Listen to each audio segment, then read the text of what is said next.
Welcome to a study of the Gospel of John.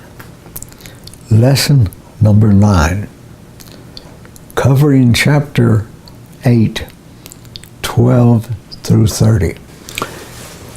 In the last 2 or 3 lessons, we've been in the high point of Jesus' teaching. The feeding of the 5,000, the feeding of the 4,000, the walking on water, all of these things are messages from the Father of Jesus that this is my Son, listen to him. And it's difficult for us with our methods of communication and our way of reasoning and sending out messages, how stirred up that left the people. If you think the last election stirred people up, that's just a pretty good metaphor for the opposition of Jesus.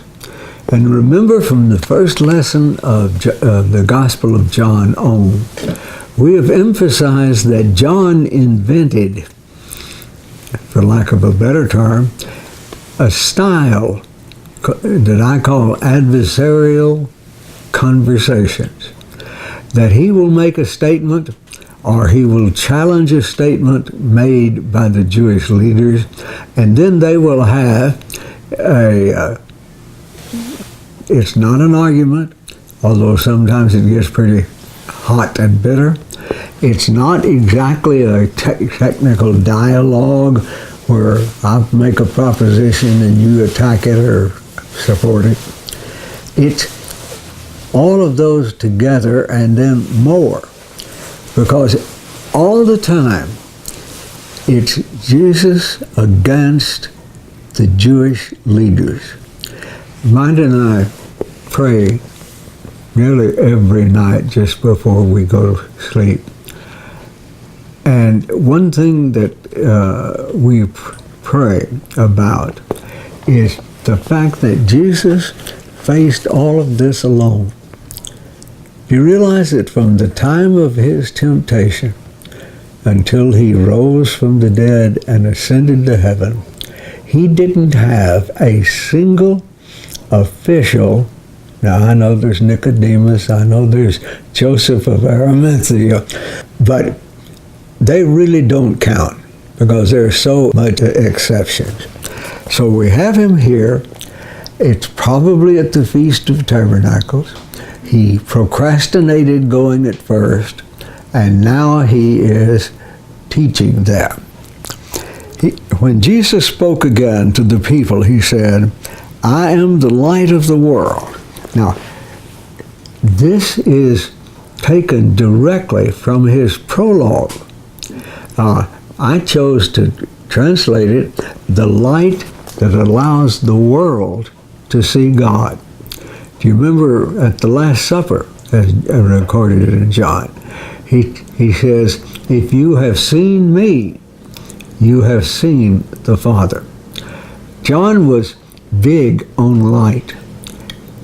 He uses the word for light, just the word for light, phos, more than any other single writer in the New Testament. And it goes out that way in the third epistle of John. He says, "Whoever follows me will never walk in darkness." Have you ever tried to walk in a dark place where you cannot see? Used to once in a while. I was an inveterate hitchhiker. I really literally have hitchhiked tens of thousands of miles. And I thought nothing to go into town at night, on Saturday night or something, and it wasn't my time to use the family car. I'd hitchhike to a place on the road where, the highway, where I was less than a mile from home, and cut straight through the dense underbrush by following cattle trails, and I stepped into a covey of sleeping quails. And it's a wonder my heart is as good, it isn't worse than it is. But that's the kind of tension. You haven't gotten this period, this central period of Jesus' life, where there are people in the street that can say, look, here's that man that they said they were going to arrest, and he's teaching in the temple courts and on the streets, and they haven't done anything. You don't suppose that the leaders have decided he's the Messiah, do you?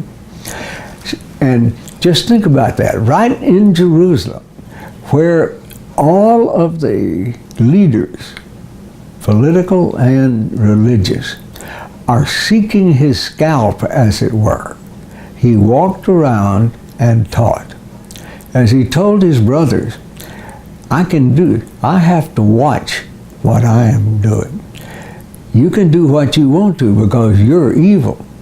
And the idea is this: I am working to a detailed blueprint of what the Messiah must do.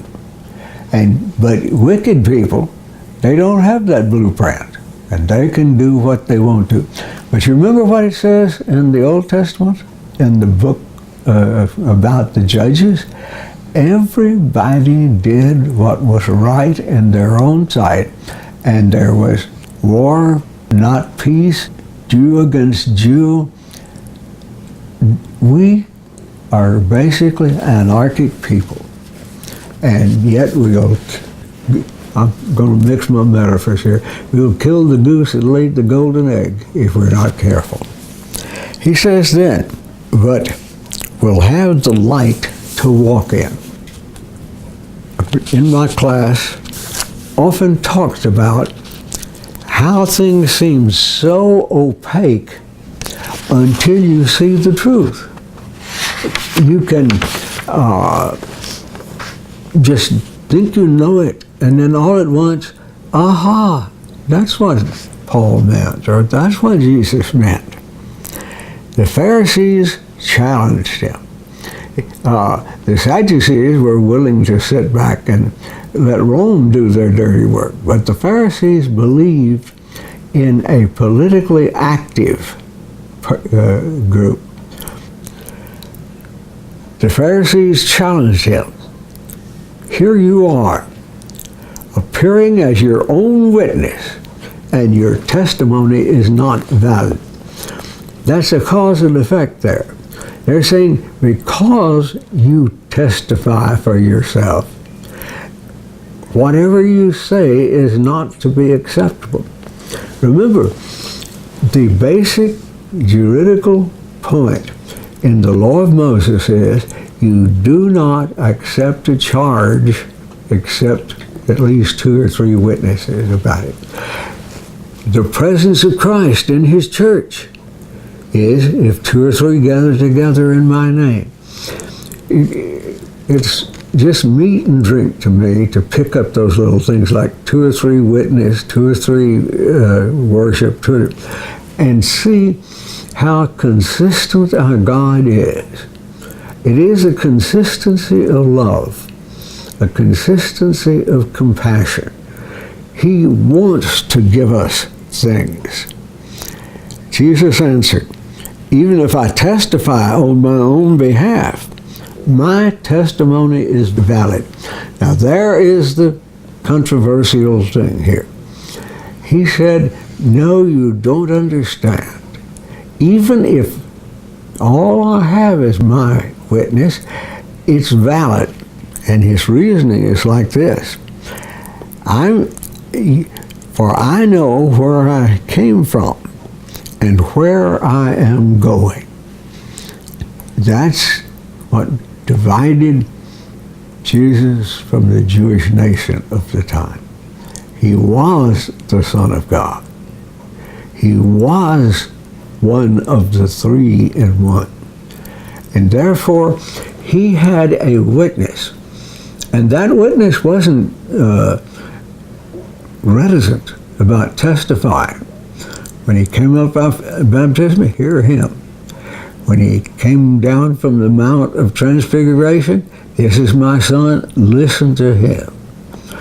The time when the Jewish-speaking Christians wanted to see Jesus, Philip took them to Jesus, and God's voice in heaven said, this is my son. But just think about how humorous it is. Everybody heard the sound. The best they could figure out, though, said it thundered. There's too many people who think that religion is all sound and no act. And Jesus is saying, look at my teaching. Look at my works. Look at what the Father has done for me, and you will know that my teaching is valid. You judge by human standards. Now, that covers a multitude of things. One of Paul's greatest problems as he pastored the churches he established was that he couldn't keep people from thinking more highly of themselves than they ought. A couple of weeks ago, we had some Messianic Jews visit our class, and I really appreciate it. I understand they may come back. They're welcome. I can't even remember which class member it was now, but that he said, what does this rank mean? What does this level of glory mean? And it means to what degree is my life surrendered to Christ?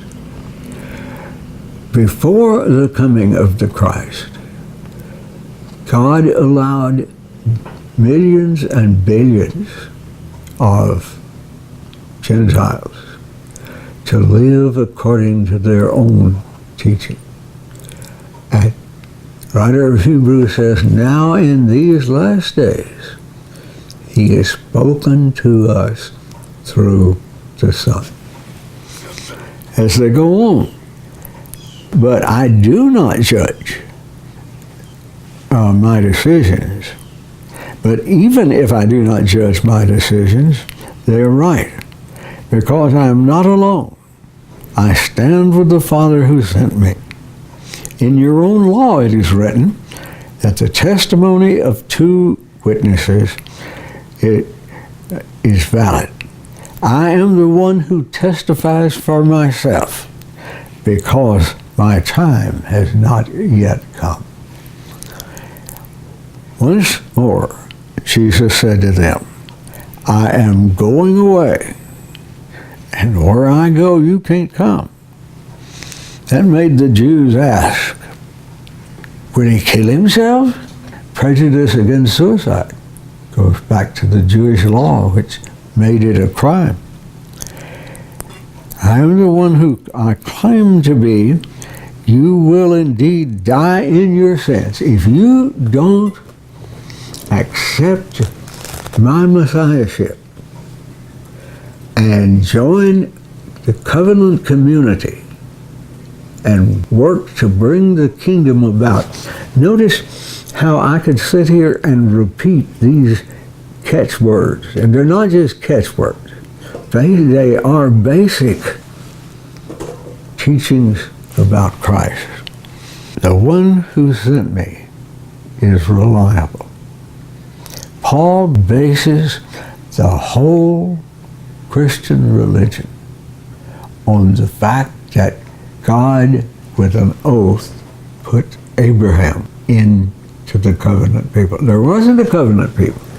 In fact, when Abraham was called, he was still a pagan. God invented Jews in Abraham. And we need that sense of freshness. It's also accompanied, though, by a sense of a long period of faithful people, led at their head by the faithful Christ. They did not understand what he was talking about. Especially they didn't understand that it was his Father. So Jesus said, when you have lifted up the Son of Man, then you will know who I am, and that I do nothing on my own, but speak just what the Father has taught me to speak. The one who sent me is with me, and he has not left me alone. For I always do what pleases him. Even as he spoke, many put their faith in him. Thank you, and have a good day.